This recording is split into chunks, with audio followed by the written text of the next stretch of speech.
Salam sejahtera saudara sekalian.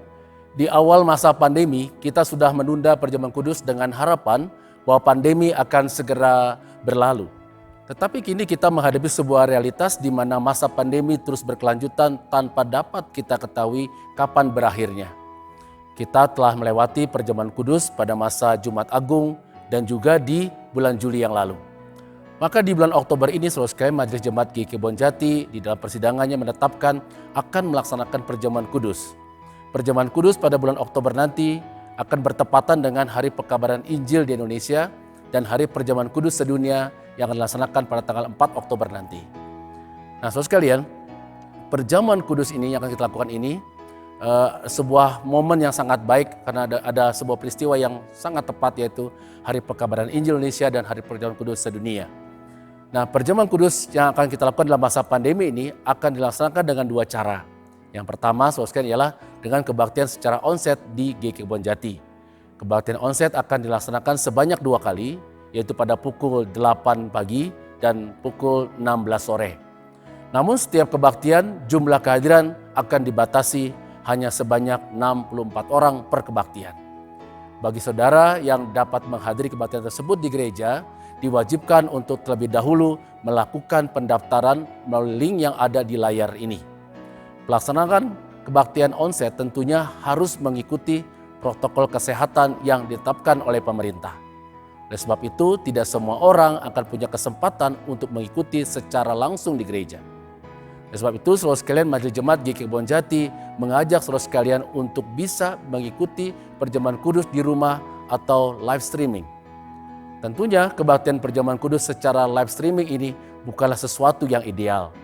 Tetapi hal ini dapat kita tempuh dengan sama-sama memahami bahwa gereja harus menyesuaikan diri dengan konteks yang terjadi dalam dunia sekarang ini.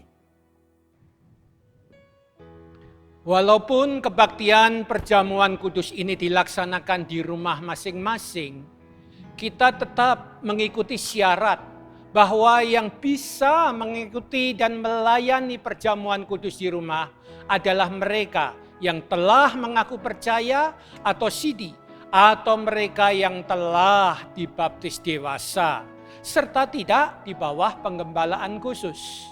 Oleh sebab itu, sangat perlu diperhatikan oleh keluarga atau orang dewasa untuk memberi pengertian kepada anak-anaknya ketika kebaktian perjamuan kudus sedang berlangsung.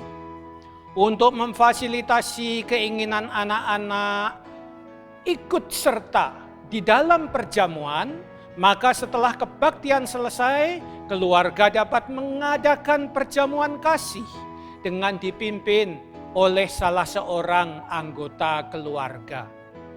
Bagi saudara yang memiliki anggota keluarga yang lanjut usia atau yang sedang mengalami sakit penyakit sehingga kesulitan untuk mengikuti perjamuan kudus secara live streaming, maka kami mendorong supaya saudara menolong mereka agar mereka dapat mengikuti perjamuan kudus. Kami pun mengundang saudara-saudara dari gereja lainnya yang telah mengaku percaya atau telah dibaptis dewasa, yang selalu mengikuti kebaktian-kebaktian online di GKI Kebonjati. Dengan penuh sukacita kami menyambut saudara-saudara untuk melaksanakan perjamuan kudus bersama dengan kami.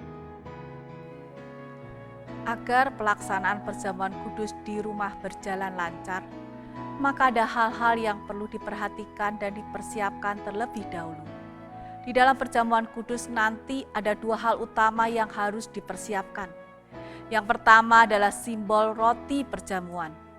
Saudara bisa menyiapkan simbol roti ini dengan roti tawar yang sudah dipotong-potong sesuai dengan ukuran yang dikehendaki, dengan menempatkannya di wadah yang akan digunakan. Jika saudara melakukan perjamuan kudus secara bersama-sama, maka perhatikanlah agar jumlah roti yang disediakan tidak kurang dari jumlah orang yang dapat mengikuti perjamuan kudus.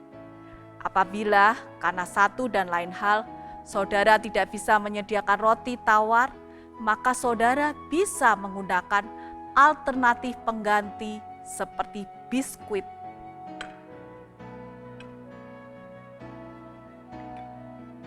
roti isi,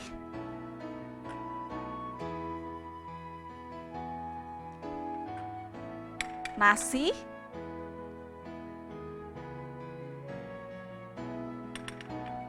atau umbi-umbian. Tempatkan wadah berisi simbol roti ini di atas meja tersendiri yang nantinya juga akan diletakkan bersama-sama dengan simbol air anggur. Hal kedua yang perlu diperhatikan, dipersiapkan adalah simbol air anggur. Simbol air anggur yang digunakan dapat bervariasi. Saudara dapat menggunakan anggur merah atau wine, teh, atau air putih. Saudara bisa menyiapkan simbol air anggur ini dengan menyediakannya dalam seloki kecil, atau gelas berukuran kecil, atau gelas lain yang saudara miliki. Jumlah simbol air anggur yang disediakan dalam wadah kiranya hanya sebatas ini saja. Sama seperti menyediakan roti, maka perhatikanlah jumlah gelas anggur agar tidak kurang dari jumlah orang yang dapat mengikuti perjamuan kudus. Lalu letakkanlah di meja bersama-sama dengan roti. Supaya pelaksanaan perjamuan kudus ini berjalan dengan lancar, maka dua hal utama ini sedapat-dapatnya dipersiapkan terlebih dahulu sebelum saudara-saudara mengikuti perjamuan kudus secara live streaming di tempat masing-masing.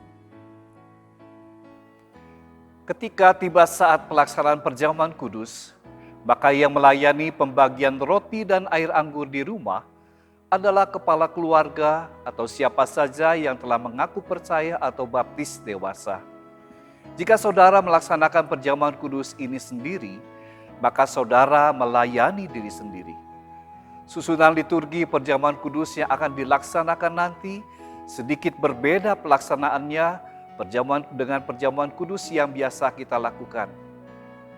Pembagian roti dan air anggur tidak dilakukan secara terpisah, tetapi bersamaan.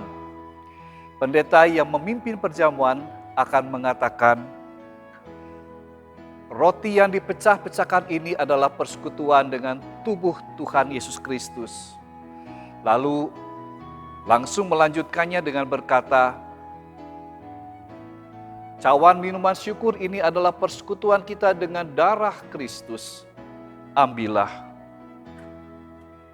Baru setelah itu kepala keluarga atau salah seorang yang dipilih mengedarkan roti dan air anggur tersebut.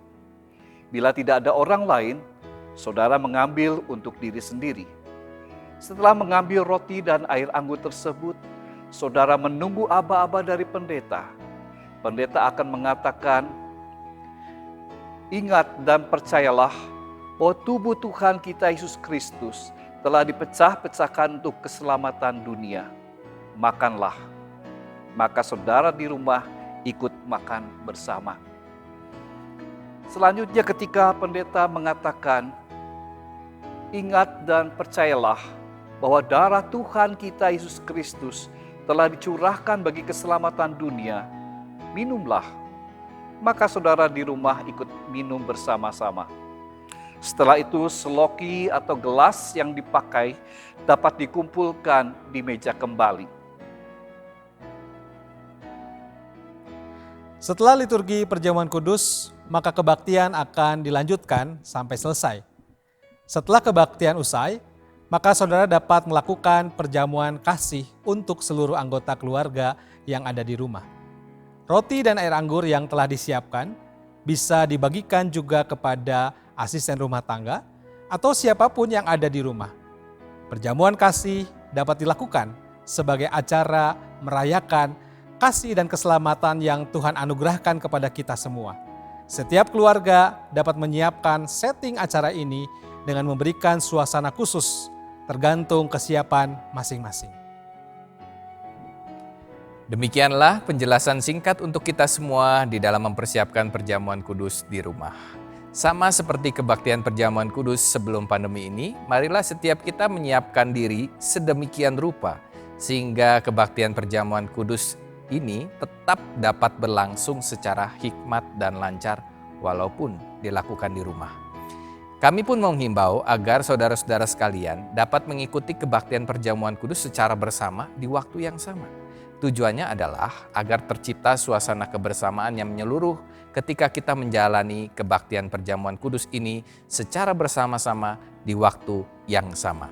Kiranya kita semua dapat mengadakan persiapan-persiapan yang diperlukan dan tentunya saling mengingatkan untuk menyiapkan diri mengikuti perjamuan kudus pada hari Minggu 4 Oktober 2020 di pukul 8 pagi dan 16 sore. Selamat mempersiapkan, Tuhan Yesus memberkati kita semua.